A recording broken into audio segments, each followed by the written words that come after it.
Hi, Harry Dent here with the Rant on Friday the 13th of December. This is an important rant. We're going to look back at this period and say, first, what were they smoking? And we're also going to realize, oh my gosh, we probably saw the greatest, highest peak in the stock market and financial markets and real estate and all this stuff for our entire lifetimes and maybe this entire 21st century, okay? This in history is gonna look like, whoa, okay? Like 1929, okay? And of course, I've been warning, how can you have a bubble of this extreme and it not be followed by not a recession, but a depression? Depressions follow stock market and financial asset bubbles because it's not just a business overexpansion and consumer overspending and pulling back and balancing that out and getting rid of the bad debts. It's a whole financial asset bubble, including debts around the world that have to detox and flush out. And again, normal demographic booms will burst with a 50% or maybe a little higher stock crash. Well, bubbles like 29 to 32, 80, 90%, and that was 89% back then. Even during the boom, and not the final bubble, just the first tech bubble, the NASDAQ went down 78% with not even near a recession, okay? So bubbles are the most important things for investors to be aware of. And we are in one that can't even be compared with history. And then just look at the kind of like symbolic tops here, okay? Bitcoin finally breaks 100,000, big watershed for that. Now, it's one of the major sectors I'm talking about here that will go a lot higher in the future because it's still in the early stages. It's in an early stage bubble, okay? And that's when the bubbles come for new technologies, okay? But look, the Nikkei in Japan, okay, broke 40,000. The NASDAQ just recently broke 20,000. And the DAX in Germany and the New York Stock Exchange Index, okay, broadest index in America, okay? S&P 500, another round number, is just broken 6,000. So what I'm saying here for this bubble that just never ends, and always has one more stimulus and one more run. This is a really good time, right around here, somewhere close to top at these historic kind of like round numbers. And I was just looking yesterday at the Dow, okay, the longest kind of index that most people are familiar with, okay. The bottom in 82 was 777, okay, and it just hit 45,046 here just recently in late 2024. That's 58 times in 42 years. So that marks the biggest, the greatest, the longest stock market run, bubble, whatever you want to call it, in all of history. And I don't think we'll see one for the rest of our lifetimes. And I don't think our kids will see one this long or this high or great, or maybe anybody, okay? Because the whole Western world is maturing here. And that's where most of the wealth still is and will be for a long time. Now, when we look at this great bubble, this great stock market boom since late 82, only 30% of it was this giant baby boom. I was more bullish than anybody, okay? I was the only one that ever mentioned Dow 40,000 way back, okay, in the 80s and stuff, that would be a possibility with this big thing. But the baby boom only took the momentum of this market to late 2007, exactly where I predicted it would peak in the early to mid 80s, okay? Right when 46-year lag. It was simple logic, okay? That's only 30% of this rise from 777 to 45,046. And maybe it goes a little higher or whatever, okay? 30%. The other 70% is what? BS, okay? The biggest BS bubble and boom in history, run for decades longer than it should have, not just a few years. No bubble, again, can possibly compare to this, and 100% from artificial stimulus, okay? Greatest demographic boom ahead. Only took it up, that 30% of this whole thing.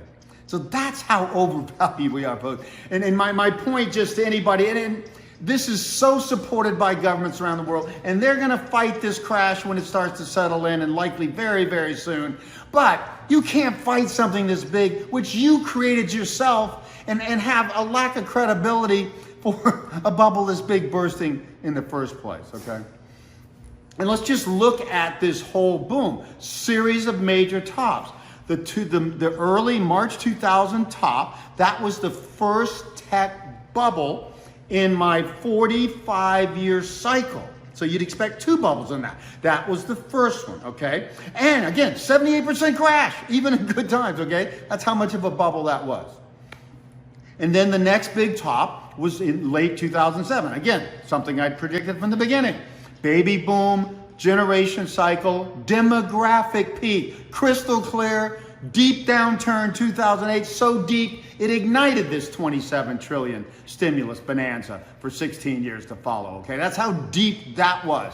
Everything happening quick. And now though, the one difference here, the 45-year technology innovation cycle was due for a second bubble top around late 2019, 2020, okay? And what we actually got was a more natural bubble, even though a lot of stimulus behind that since 2008, in late 2021, a crash in 2022, 38% for the NASDAQ in 1 year, 27% for the S&P. But then again, with all the stimulus and all the hoopla, we go to new highs in late 2024. So the point is, late 2021 was a big stretch. I mean, really in natural cycles, when I look back, with the demographic peaking big time in 2007, and then the last technology 45-year cycle around late 2019, we probably should have gotten back to about those 2007 levels, maybe a little higher, but not 2 to 3 times. Stocks have gotten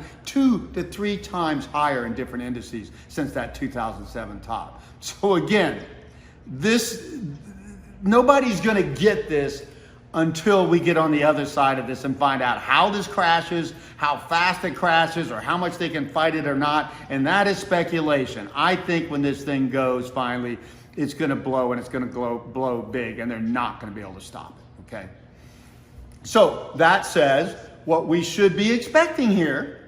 And again, somebody can say, well, how can we have, Harry, a major depression or a major wipeout in the stock market when we're in your cycle for the millennials, a bullish demographic cycle from 2024 to 37. And by the way, it stays mildly bullish into 2055, but it's sideways. So we're going to see the best of the millennial boom. It won't be as strong as the baby boom from 2024 into 2037. So, of course, normally we wouldn't expect a stock crash or long-term one in this cycle. But, hey, we got the greatest stock market and financial asset bubble in all of history in the worst downturn since 1930 to 42. Should have been an 80-year and a 90-year, 80-year demographic cycle, 90-year technology innovation cycle coming together. You know, this should have been the 1930s, okay?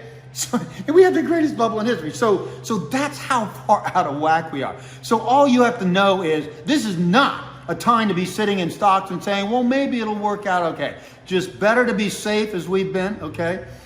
And let's see what happens. The first crash is going to tell us a lot. And first crashes of major bubbles tend to be 40% minimum, 50% more typical for a bubble of this size, and maybe more, okay? And 50% would just take us back to the pre-COVID lows, okay? That's perfect, okay? So again, let's wait for this first crash. I think it's very likely we may have just peaked here in December. I think it's possible we may edge up right into New Year's, okay? Stan Harley's even seeing a major turn point there for the first time in a while. In a major top, and then we see that first wave, a lot like 2022, that was down again, 38% of the NASDAQ in 1 year.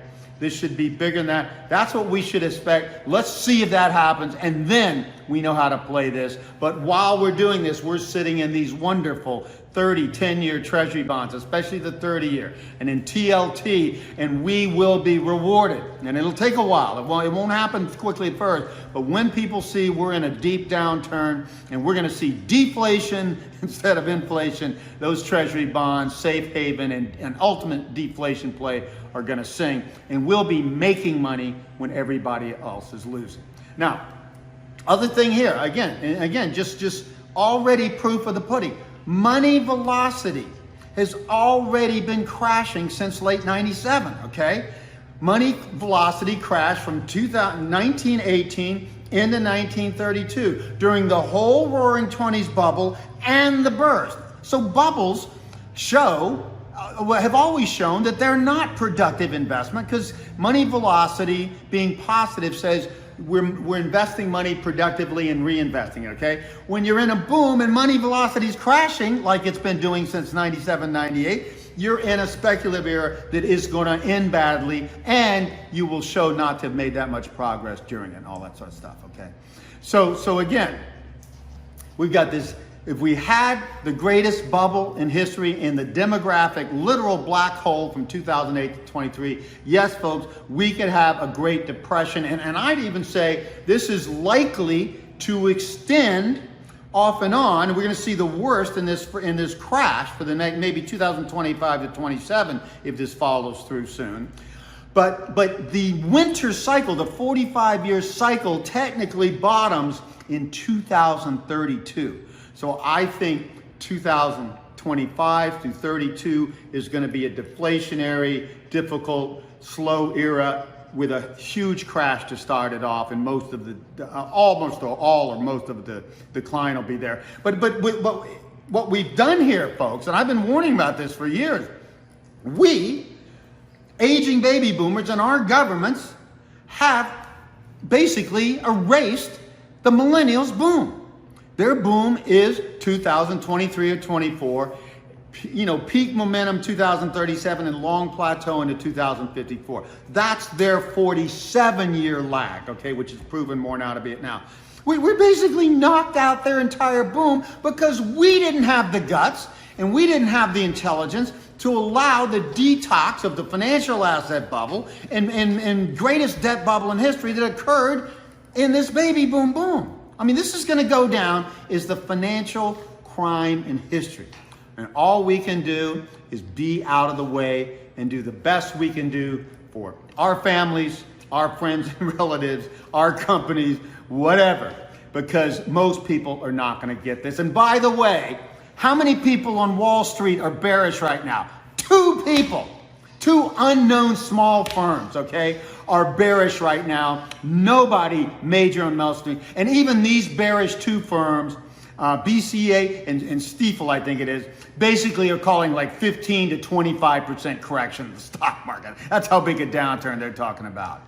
This will be the most unseen crash in history, and it is likely to be as bad and maybe worse than the Great Depression, especially now that so many more people in our economy, such a higher percentage, actually have financial assets and things like stock and substantial real estate value.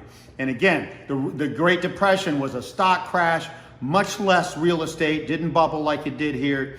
Real estate is what's going to make this bubble burst so painful for most people. So again, be prepared, take this seriously, and of course I'll keep you updated.